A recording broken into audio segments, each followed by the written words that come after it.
seeing from the team as they have, arrived at campus? I think the first thing that our staff has seen is just the team chemistry. This team has been on the same page even before they got here. They took it upon themselves and took initiative to get to know each other, to talk to each other, to talk about their goals.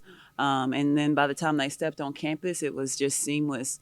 Them taking care of each other, how much they're together, and then I think it has translated to the court for our workouts and our team practices. So that was the first thing that stands out to me. When you were building the roster in the portal this offseason, what were some of the biggest specific goals you had, maybe based off things that had happened the last couple of years, Mhm. needs that you felt you guys had? Well, I obviously needed experience because we did lose some key pieces. But if I'm being honest, my priority was making sure that we're bringing players that were locked into me as a head coach, and to what my goals were for this program. And then players that just love the game of basketball, players that wanted to be in the gym all the time, players that had a passion to play, and players that had a passion to play for Memphis. I think that takes you a long way. The love for the game takes you a long way. Luckily, from a resources standpoint, we didn't really have to stress too much about that. The main thing was, we probably got screwed on a couple of kids because of us being so specific in the type of people that we want in our program. But I think the 12 that we have are the right ones.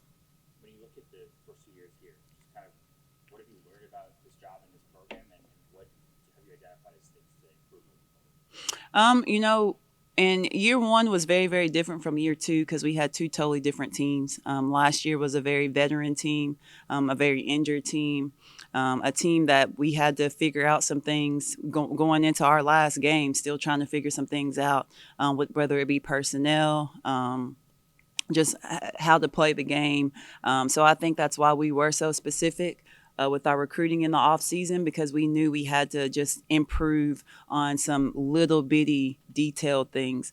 I've learned that at the end of the day, anybody that comes into this building, anybody that comes into the office, they have to be locked in to what our goal is. I think that's one of the things that's hard to tell when you first bring whether it be players or coaches into this program. But we all have to be locked into one goal, and at the end of the day, that's to win. Memphis is going places, and I think everybody in the country sees that. So we can't treat this as if we're where we are now. We got to treat this as if where we're going. When you say our goal as a team, do you mean everyone has to be willing to set, let's say, individual agendas, stats, accolades, whatever that might be aside? Yeah, we definitely, it's a mentality that we have to perform above the standard. We know what the standard is, but if we're only reaching it, we're not doing our job. This year, it's all about going and striving for perfection. I think we use as a crutch. Nobody's perfect. I think that's a crutch. At the end of the day, we all have to try to be perfect, because the bar is constantly being moved up. But if we're continuing to push for it, if we're continuing to reach for it, we're going to get as close as we can. And sometimes I think, you just settle because nobody's perfect. And I don't believe in that. And I don't want anybody in our program to believe in that mindset either. As you also touched on the players, but you also made an addition to the coaching staff as well. What went to elevating Kevin to that position? Coach Kev is just a basketball mind. And I give him a lot of credit from our improvement, from year one to year two. We became more efficient. We took better shots. We averaged more points. We averaged more possessions.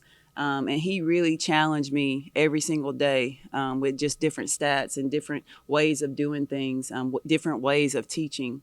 And he just always willing to do anything with a smile on his face, with a willing and a giving heart. And so those type of people deserve to get elevated in this business.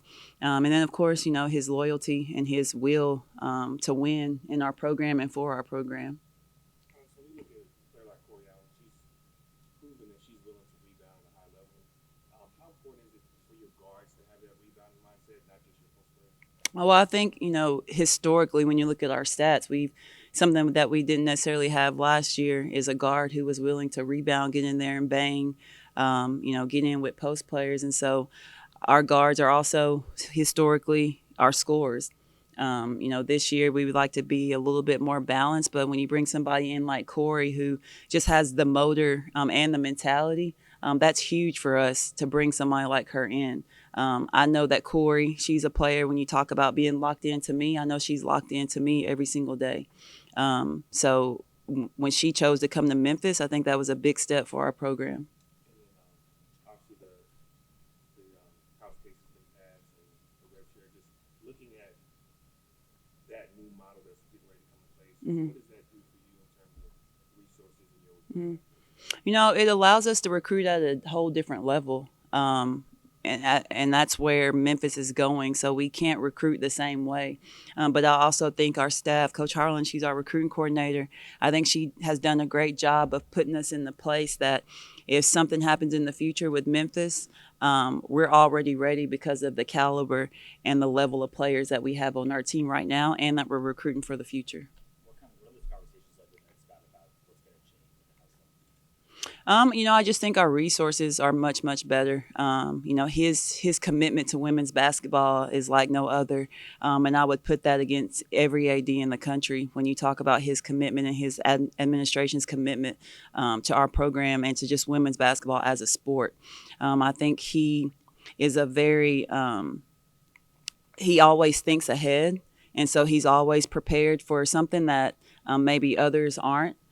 So he's very innovative in what he can do and what he has done with our athletic department and with our teams.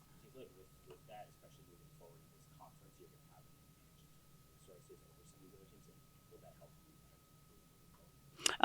I think he has put us in a position to definitely, not necessarily compete, but even to pass some teams in our conference. But I think where we align as far as our vision, we don't necessarily want to compete with teams and programs that are where we're at already. We want to compete with the teams that are, where we're trying to go.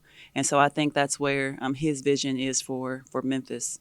Alex, do you have a specific goal in mind or expectation for the team other than what you talked about before, just striving for perfection? Chips fall? Yeah, I think at the end of the day, it's postseason. The players, they're leading this mindset, which is what you want. Their group chat for me and them is confetti chasing.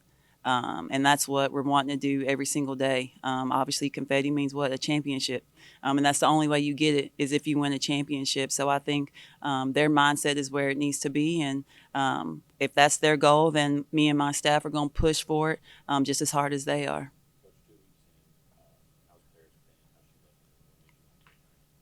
Paris brings a lot of versatility to our team. She also brings personality to our team.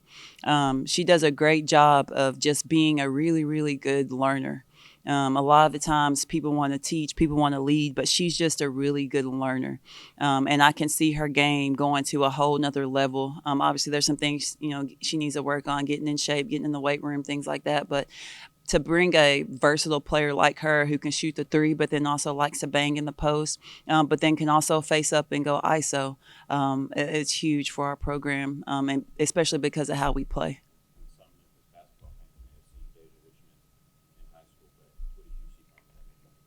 Oh, she's tough. You talk about grit. She every ounce of what Memphis stands for, she walks it. And that's her grit and her toughness. She competes. She'll walk in the gym. She's competing with somebody to be the first one in the gym. Her defensive mentality, her energy, it's all positive. And she embodies what Memphis is all about. We saw some really positive signs from Tamaya Smith at the end of last season. What is a realistic lead for her this year in your mind? She should be a leader. Tamaya should be somebody that, we have a new team, but she has to be able to lead, and I've seen that from her since the team has been back on campus. That freshman to sophomore transition probably is one of the hardest that there is. But I think based off of what we've seen in practice, she's going in the right direction.